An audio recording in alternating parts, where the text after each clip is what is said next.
Welcome back, guys, and thank you so much for taking some time to chill with me today. So I'm excited for today's video because we are going to focus on smelling good while on a budget. So I have some fragrances that were sent to me from a company called The Clone, and they specialize in clone fragrances for some of your most popular designer brands. So I'm excited to share these with you all today. But first, if you're new here, welcome. My name is Naya. Here on my channel, I love all things fragrance and I sprinkle in some beauty here and there. So if that's your thing, please subscribe to my channel, become a member of my YouTube family. Like, share, and hype this video. It helps my channel to continue to grow, and I greatly appreciate it. If you are one of my OG returning subscribers, you guys already know you are the bomb. So let's jump right in. I am going to, like I said, go over some fragrances that were sent to me from the Clone company, and thank you to the team over at the Clone for sending these over to me. I greatly appreciate it. If you guys want to shop any of these fragrances, I will leave my link and discount code below, or I may pop it on the screen so that you can go ahead and check some of these fragrances out. But let's jump right in. So I selected two fragrances that I've had in my collection before and one that I've never smelled before. So we have three that we're going to go over today. So the first one is going to be Lost in Symphony. So this is how the bottle comes. Really nice, sleek bottle with the white label on the front. Really like that. I think that's nice and clean and sleek. And so this is going to be inspired by Symphony by Louis Vuitton. And I've never smelled this fragrance, but you can see it all over YouTube. People are going crazy over this fragrance, and I saw that it was an option on the website, so I definitely wanted to give this one a try. So this one has top notes of grapefruit, bergamot, and ginger. We have heart notes of cardamom, geranium, and rosemary. Base notes of musk, ambroxan, and labdanum. So guys, like I said, I've never smelled the original, but going off of people reviews and saying how beautiful this was and how you get the grapefruit, this is beautiful.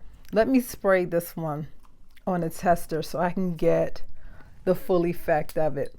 So there's the atomizer on that.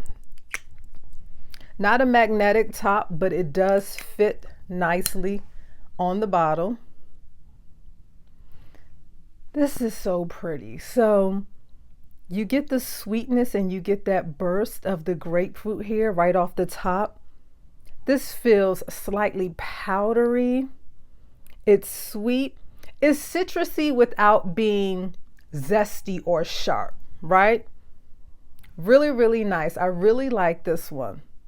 Getting the brightness of that bergamot, a little touch of like a soft ginger. That could possibly be where I'm getting a slight powderiness. Maybe it's like giving a powdered ginger effect. But this is beautiful. It's sweet. I had a chance to wear this one over the weekend and I got 2 compliments off of this one. People were just like, what is that? That smells really good. And that brightness from that bergamot and from that grapefruit is the main thing that really stands out to me. It's mild. Like I said, it's not a zesty, punchy grapefruit or bergamot. It's soft and it just feels feminine and sophisticated. This one is really, really nice. So this is an extrait concentration. They all are, the ones that I have here, and these are clean and cruelty free and vegan, so that's always good to hear. And I just really enjoyed this one. I think with this one I got a good 5 hours out of this one, maybe 5.5 before I personally felt like I wanted to touch up. But this is such a beautiful, soft, sophisticated, elegant scent. Really, really enjoyed this one. So again, this one is called Lost in Symphony. The next one, guys, is going to be called Lady on Fire. And this one is inspired by Black Opium by YSL. So this one has top notes of pear, pink pepper, and orange blossom. Middle notes of black coffee, jasmine, and bitter almond. Then we have base notes of vanilla, patchouli, cashmere wood, and cedar. So guys, I definitely wanted to get this DNA, this scent profile, back into my collection because I went through maybe 2 bottles of the original Black Opium. I love that fragrance. I feel like for me, that is such a classic designer fragrance, right? So definitely wanted to get that DNA back in my collection. So I'm so glad that I selected this one. And when I tell you, it opens with that sweet, juicy pear. You get the orange blossom in here. Now, I do know how the original smells, and I will say this one is very, very, very close to the original. Love that opening. Such a sweet, juicy, almost syrupy opening, just like the original. Really, really pretty. So when I wore this one gave me, like I said, that sweet, juicy pear, that orange blossom opening, and then that dry down. I got mainly that black coffee. I got some of that bitter almond that came through. I got a touch of the jasmine, but it wasn't very prominent to my nose, but I could pick it out. And it just kind of dried down at the end of the day to just sweet vanillic skin, right? So I got about 6 hours out of this one, which I feel is really, really good, right? I will say the only difference with this one and the original is that I feel like the original wears a little thicker and heavier on the skin. This one is a touch lighter than the original. So if you felt like the original Black Opium was too thick, too heavy, too syrupy for you, then I think this one would be a really, really good option. Or if you just don't want to spend the money for the original and you want to get something that's very, very close, I feel like this would be a great option.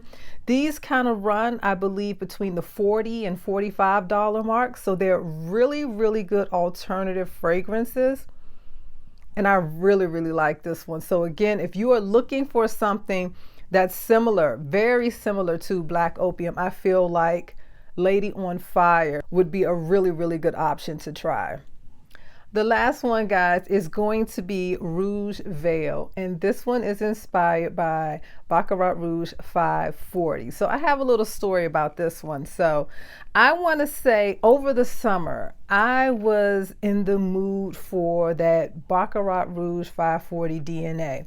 So over the years, I have gone through 1 bottle of the original, and I've gone through Dossier's version of Baccarat Rouge 540 and went through those bottles, really, really enjoyed them.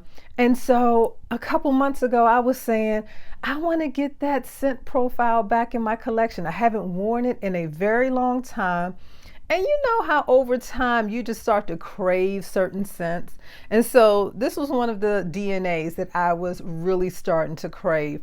And so when I saw that this was an option on the website, I said, this is perfect. So I can get this back in my collection finally. So again, this is Rouge Veil, and this has top notes of saffron and jasmine, middle notes of amberwood and ambergris, base notes of fir resin and cedar. So guys, I don't even have to spray this one.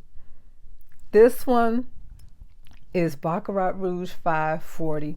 It comes so close to that DNA. Again, this one is almost a touch lighter, I would say, than the original, but I don't mind that at all, because when I spray this on my skin, that burst, that opening with that saffron, I immediately become enveloped in that BR 540 DNA that I have been missing so much. I enjoyed this one. And so spraying this on and getting that feel of Baccarat Rouge 540 for the first time in a long time was just a really, really good feeling all over again. So I enjoyed the day that I wore this. I don't even have to explain what this one smells like. You all know what Baccarat Rouge 540 smells like. It opens with that beautiful saffron.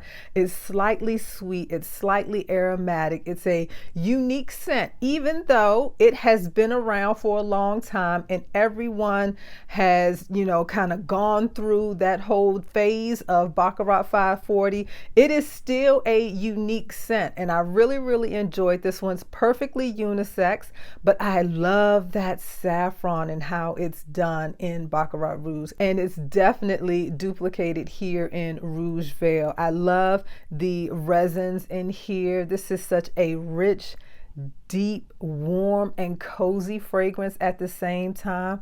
Really, really enjoyed this one. So if you're like me, and you've been wanting to get Baccarat Rouge 540 back in your collection, but you don't want to spend that money for it, I think that Rouge Veil would be a really, really good option to try. Like I said, the price is reasonable, and really, really enjoyed this one. So I'm so glad that I was able to add this back into my collection. So guys, that's going to do it for my video today. Just wanted to come on here quickly and share with you some budget-friendly options from the clone. I hope that you enjoyed this video. I hope that you come back, subscribe to my channel, become a member of my YouTube family, like, share, and hype this video. Leave me a comment below. Let me know if you've tried anything from the clone, and if you have, what do you think? And until the next time, guys, bye.